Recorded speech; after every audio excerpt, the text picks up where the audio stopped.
ಕಾರಿಡಾರ್ದಲ್ಲಿದ್ದೇವೆ. ಕಾಶಿ ವಿಶ್ವನಾಥ ದೇವಸ್ಥಾನದ ಕಾರಿಡಾರ್.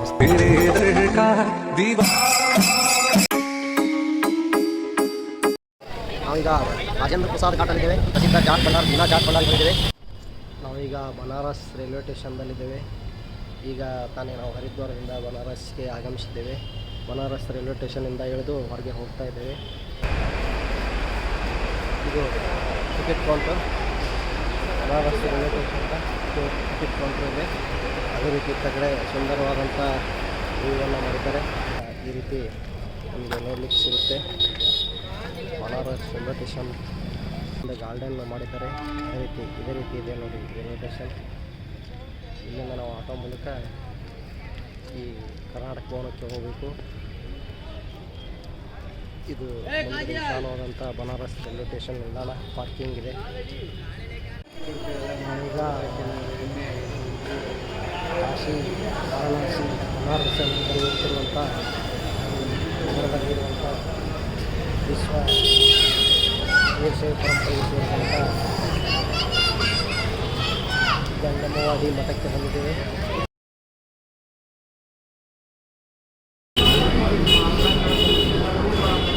ನಂತರ ಇಡ್ಲಿ ತಿನ್ನತ್ತೇವೆ. ಕಾಶಿಗೆ ಬಂದು ಕಾಶಿರಾಮದ ಹೋಟೆಲ್ನಲ್ಲಿ ಇಡ್ಲಿ ತಿನ್ನತ್ತೇವೆ. ನಮ್ಮ ಕಡೆ ಆದಂಥ ಟೇಸ್ಟ್ ಸಿಕ್ಕಿರಲಿಲ್ಲ. ಈಗ ಒಂದು ಸ್ವಲ್ಪ ಜನ ಸಿದ್ಧಗಂಗೆಯಲ್ಲಿ ಅದಕ್ಕೆ ಇಲ್ಲಿ ಇಡ್ಲಿ ತಿಂದ ಹೋಗೋಣ ಅಂತಂದ್ರೆ ಇಲ್ಲಿ ಕಾಶಿರಾಮ್ ಅಂತ ಒಂದು ಹೋಟೆಲಿಗೆ ಬಂದೇವಿ. ಬುಧವಾರ ಚೌಕದಿಂದ ಸ್ವಲ್ಪ ದೂರದಲ್ಲಿ ಐತಿ. ನೀವು ಬಂದರೆ ಇಡ್ಲಿ ತಿನ್ಬೇಕಂದ್ರೆ ಇಲ್ಲಿ ತಿನ್ಬೋದು. ಇಲ್ಲಿದೆ ನೋಡಿ, ಇದು ನಾವು ಇಡ್ಲಿ ತಿನ್ನುವಂಥ ಅಂಗಡಿ. ಇದರಲ್ಲಿ ನಾವು ಇಡ್ಲಿ ತಿಳ್ಕೊಂಡು ಈಗ ಹೊರಡ್ತಾ ಇದ್ದೇವೆ. ಈಗ ನಾವು ಸೀದಾ ಬುಧವಾರ ಚೌಕಿಗೆ ಹೋಗ್ತಾ ಇದ್ದೇವೆ. ಬುಧವಾರ ಚೌಕದಿಂದ ಮುಂದೆ ನಾವು ಕಾಲಭೈರವನ ದರ್ಶನಕ್ಕೆ ಹೋಗ್ತಾ ಇದ್ದೇವೆ.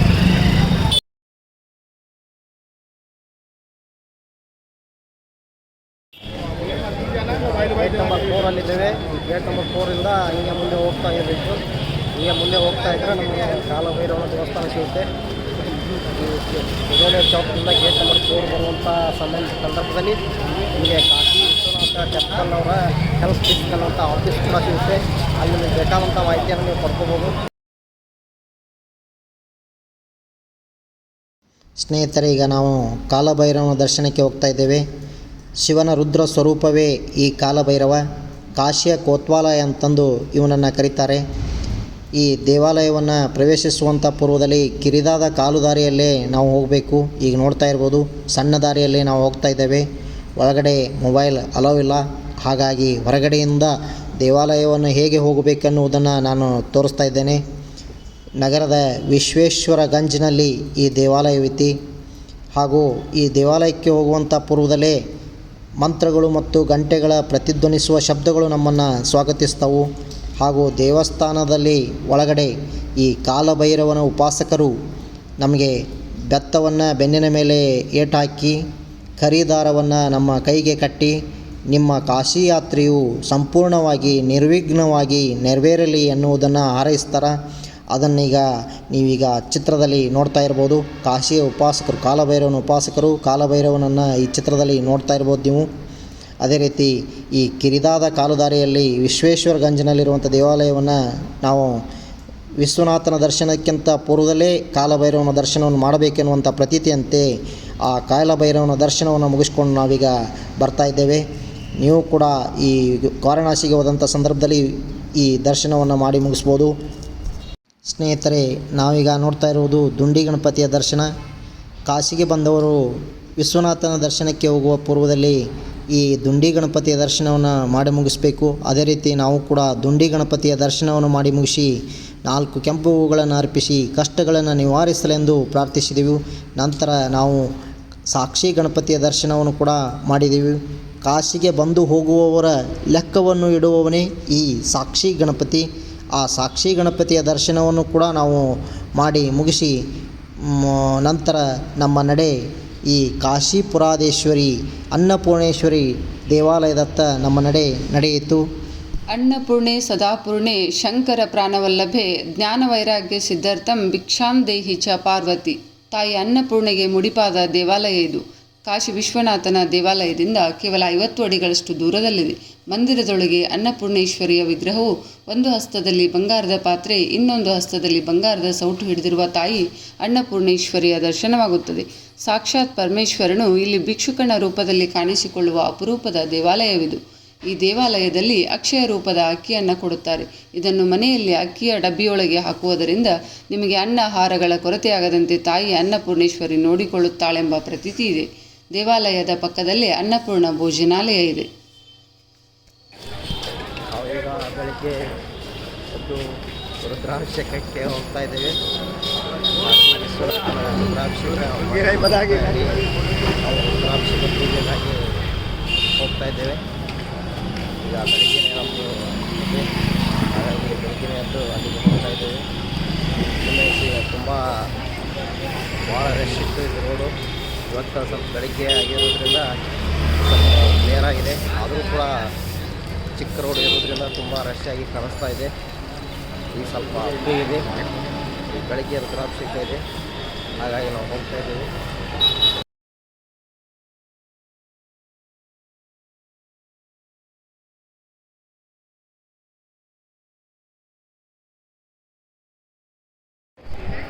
ನಾವೀಗ ಕಾಶಿ ವಿಶ್ವನಾಥನ ಹೊಸದಾಗಿ ನಿರ್ಮಿಸಿದಂಥ ಕಾರಿಡಾರ್ದಲ್ಲಿ ಇದ್ದೇವೆ. ಕಾಶಿ ವಿಶ್ವನಾಥ ದೇವಸ್ಥಾನದ ಕಾರಿಡಾರ್ ಹೊಸದಾಗಿ ನಿರ್ಮಿಸಿದಂಥ ಕಾರಿಡಾರ್ ಇದು. ತುಂಬ ಚೆನ್ನಾಗಿ ನಿರ್ಮಿಸಿದ್ದಾರೆ. ಇಲ್ಲಿಂದ ಇದು ಗೇಟ್ ನಂಬರ್ 1ನ ಪ್ರವೇಶ ದ್ವಾರದ ಮುಂದುಗಡೆ ನಾವು ನಿಂತಿದ್ದೇವೆ.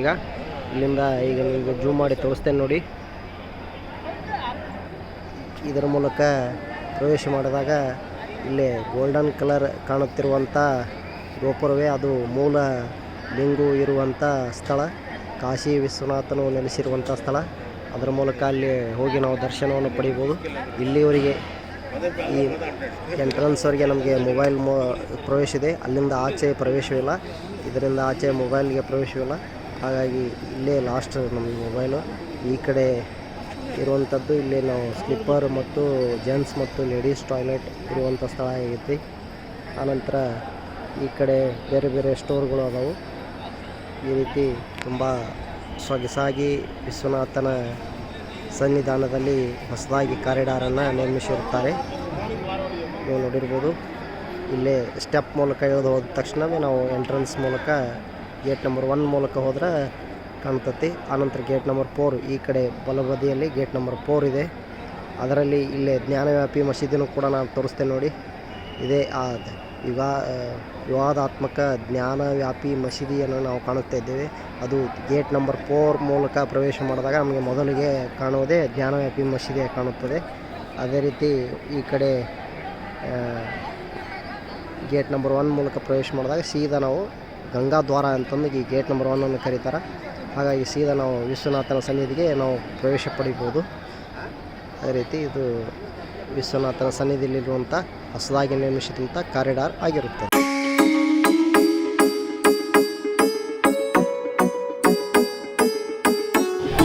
ನಾವೀಗ ವಿಶ್ವನಾಥ ಮಂದಿರದಲ್ಲಿ ರುದ್ರಾಭಿಷೇಕ ದರ್ಶನವನ್ನು ಮುಗಿಸ್ಕೊಂಡು ಈಗ ತಿರ್ಗಾ ಮರಳಿ ಅನ್ನಪೂರ್ಣ ಭೋಜನಾಲಯದಲ್ಲಿ ಭೋಜನವನ್ನು ಸ್ವೀಕರಿಸಿಕೊಂಡು ಈಗ ತಿರ್ಗಾ ಮತ್ತೆ ನಾವು ಈ ಗಗೋಲಿಯ ಚೌಕ ಹತ್ರ ಬಂದಿದ್ದೇವೆ. ಇಲ್ಲಿ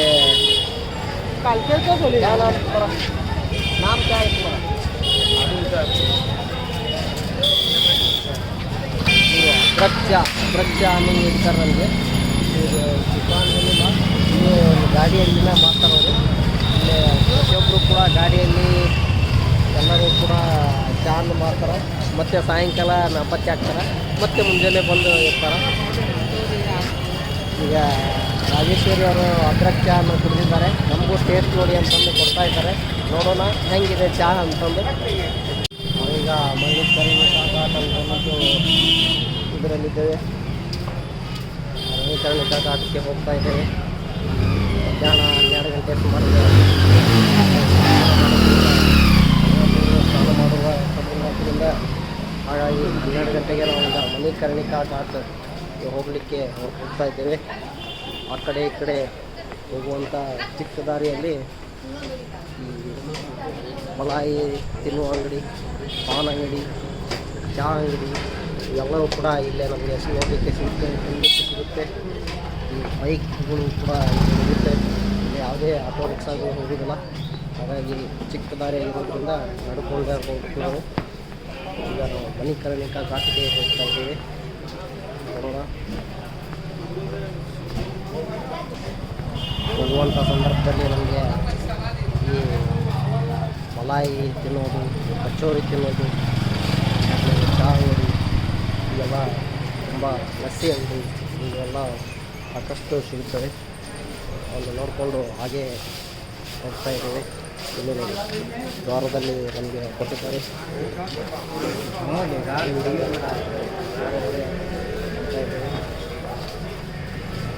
ಹಾಯ್ ಗಾಯ್ಸ್. ಸಂಧಿಗಳಲ್ಲಿ ಪ್ರವೇಶ, ಸಂಧಿಗಳಲ್ಲಿ ದೇವಸ್ಥಾನ. ಹಾಗಾಗಿ ಕಿಲೋಮೀಟರ್ ದೂರದಿಂದ ಇಲ್ಲಿ ಶವಗಳ ದಾನಕ್ಕಾಗಿ ಮಣಿಕರ್ಣಿಕಾ ಘಾಟ್ಗೆ ಪ್ರವೇಶ ಮಾಡ್ತಾರೆ. ಮಾಡಿ ತಮ್ಮ ಶವಗಳನ್ನು ದಾನ ಮಾಡುವುದರಿಂದ ಮೋಕ್ಷ ಪ್ರಾಪ್ತಿ ಅನ್ನುವಂಥ ವಿಚಾರ ಬರುವುದರಿಂದ ಈ ಮಣಿಕರ್ಣಿಕಾ ಘಾಟ್ಗೆ ಎಲ್ಲರೂ ಕೂಡ ಶವಗಳ ದಾನಕ್ಕಾಗಿ ಬರ್ತಾ ಇರ್ತಾರೆ. ಹೀಗಾಗಿ ಇದು ಯಾವುದೇ ಸಂದರ್ಭದಲ್ಲಿ 24x7 ಬೆಂಕಿ ಆರೋದೇ ಇಲ್ಲ, ಆ ರೀತಿ ಶವಗಳ ದಾನ ನಡೆಯುವಂಥ ಸ್ಥಳ ಇದಾಗುತ್ತೆ. ಅದೇ ರೀತಿ ಇಲ್ಲಿ ಬೋಟ್ ಸವಾರಿಗಳು ಕೂಡ ಮಾಡುವುದು. ಹಲವಾರು ಮಂದಿ ಬೋಟಿನ ಮೂಲಕ ಸವಾರಿ ಮಾಡಿ ಹಸಿ ಘಾಟಿಗೆ ವಿಶ್ವನಾಥ ಮಂದಿರಕ್ಕೆ ಹೋಗುತ್ತಾರೆ. ಅವರು ಕೂಡ ಇಲ್ಲಿ ಪ್ರದೇಶದಲ್ಲಿ ಸ್ನಾನ ಮಾಡ್ತಾ ಇದ್ದಾರೆ. ಸ್ನಾನ ಮಾಡಿ ಬೋಟ್ ಸವಾರಿ ಮೂಲಕ ವಿಶ್ವನಾಥರ ಮಂದಿರಕ್ಕೆ ಹೋಗ್ತಾ ಇದ್ದಾರೆ. ಹಿಂದ್ಗಡೆ ನಮಗೆ ಕಾಣಿಸ್ತಾ ಇದೆ ಮಣಿಕರ್ಣಿಕಾ ಘಾಟ್ ಅನ್ನುವಂಥದ್ದು ಹಿಂದ್ಗಡೆ ಕಾಣಿಸ್ತಾ ಇದೆ. ಅದೇ ರೀತಿ ಇಲ್ಲಿ ಹಿಂದ್ಗಡೆ ಸ್ವಚ್ಛಂದವಾಗಿ ಗಂಗಾ ನದಿ ಹರಿತಾ ಇದೆ. ಅದರಲ್ಲಿ ಬೋಟ್ ಸವಾರಿಯನ್ನು ಕೂಡ ನಾವು ಮಾಡ್ಬೋದು. ಮಣಿಕರ್ಣಿಕಾ ಘಾಟ್ ಮಹಾಸ್ಮಶಾನವಾಗಿದ್ದು ಇಲ್ಲಿ ಮಧ್ಯಾಹ್ನ 12 ಗಂಟೆಗೆ ಸ್ನಾನ ಮಾಡುವುದು ತುಂಬ ಪ್ರಾಶಸ್ತ್ಯ. ಏಕೆಂದರೆ ಸಮಸ್ತ ದೇವತೆಗಳು ಮಧ್ಯಾಹ್ನ ಇಲ್ಲಿ ಚಕ್ರತೀರ್ಥದಲ್ಲಿ ಮಿಂದು ಮಂಗಲ ಸ್ನಾನ ಮಾಡಿ ಶಿವನನ್ನು ದರ್ಶಿಸುತ್ತಾರೆ. ಹೀಗಾಗಿ ಮಧ್ಯಾಹ್ನ 12ರ ಸ್ನಾನವೆಂದರೆ ಅದು ಸ್ವಯಂ ದೇವತಾ ಸ್ನಾನವಿದ್ದಂತೆ ಎಂಬ ನಂಬಿಕೆ ಇದೆ. ಕಾಶಿ ಸಂದರ್ಶಿಸುವ ಪ್ರತಿಯೊಬ್ಬರೂ ಇಲ್ಲಿ ಮಧ್ಯಾಹ್ನ ಸರಿಯಾಗಿ 12 ಗಂಟೆಗೆ ಮಂಗಲ ಸ್ನಾನವನ್ನು ಮಾಡಲೇಬೇಕು. ಸತ್ತ ಶವಗಳ ದಾನ ಇಲ್ಲಿ ಹೆಚ್ಚಾಗಿ ನಡೆಯುತ್ತದೆ. ಇಲ್ಲಿ ದಹಿಸಿದ ದೇಹಕ್ಕೆ ಜೀವನ್ಮುಕ್ತಿ, ಆತ್ಮಕ್ಕೆ ಸದ್ಗತಿ ಪ್ರಾಪ್ತವಾಗುತ್ತದೆ. ಒಂದು ಅಂದಾಜಿನ ಪ್ರಕಾರ ವರ್ಷಕ್ಕೆ ಇಲ್ಲಿ 30,000 ಶವಗಳ ದಾನ ಕಾರ್ಯ ನಡೆಯುತ್ತದೆ.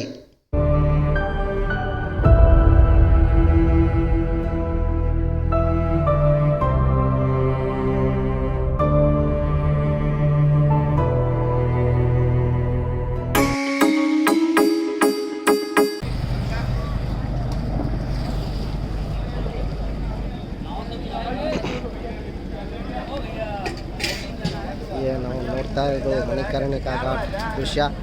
ಮಣಿಕರ್ಣಿಕಾ ಘಾಟ್ದಲ್ಲಿ ಪಿಂಡ ಪ್ರದಾನ ಹಾಗೂ ಅಸ್ಥಿ ವಿಸರ್ಜನೆ ಕಾರ್ಯಕ್ರಮವನ್ನು ಈ ಎಲ್ಲ ಆಚಾರ್ಯರು ನೆರವೇರಿಸ್ತಾರೆ.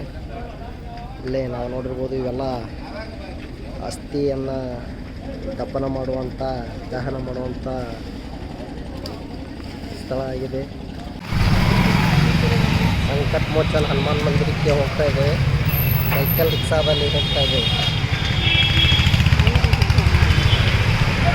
तेरे दर का दीवाना हूँ, तेरे दर का दीवाना हूँ, तेरे दर्शन को आया हूँ.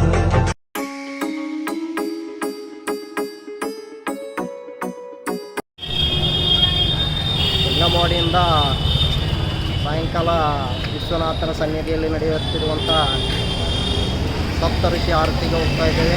ಸಪ್ತಋಷಿ ಆರತಿ ಕಾಶಿ ವಿಶ್ವನಾಥನ ಸನ್ನಿಧಿಯಲ್ಲಿ ನೀವು ನೋಡಲೇಬೇಕಾದದ್ದು, ಅತಿ ಮುಖ್ಯವಾದದ್ದು ಅಂದರೆ ಅದು ಸಪ್ತಋಷಿ ಆರತಿ. ಪ್ರತಿದಿನ ಸಂಜೆ 7 ಗಂಟೆಗೆ ಸರಿಯಾಗಿ ಸಪ್ತಋಷಿ ಆರತಿ ಮೊದಲುಗೊಳ್ಳುತ್ತದೆ. 750 ವರ್ಷಗಳ ಹಿಂದಿನ ಪುರಾತನ ಆಚರಣೆಯಾಗಿದೆ ಇದು. ಕಶ್ಯಪ, ವಶಿಷ್ಠ, ಅತ್ರಿ, ವಿಶ್ವಾಮಿತ್ರ, ಜಮದಗ್ನಿ, ಭರದ್ವಾಜ ಮತ್ತು ಗೌತಮ ಮಹರ್ಷಿಗಳು ಈ ಪರಂಪರೆಗೆ ಸೇರಿದ 7 ಪುರೋಹಿತರು ಏಕಕಾಲದಲ್ಲಿ ಆರತಿಯನ್ನು ಜ್ಯೋತಿರ್ಲಿಂಗಕ್ಕೆ ನಡೆಸುತ್ತಾರೆ. ಸಪ್ತಋಷಿ ಆರತಿ ನೋಡುವುದೇ ಜೀವನದ ಬಹುದೊಡ್ಡ ಪುಣ್ಯ. ಆ ಮೈ ನವರೇರಿಸುವ ಆರತಿಯು ಹೇಗೆ ನಡೆಯುತ್ತದೆ ಎನ್ನುವುದನ್ನು ನೋಡೋಣ ಈಗ ಸ್ನೇಹಿತರೆ.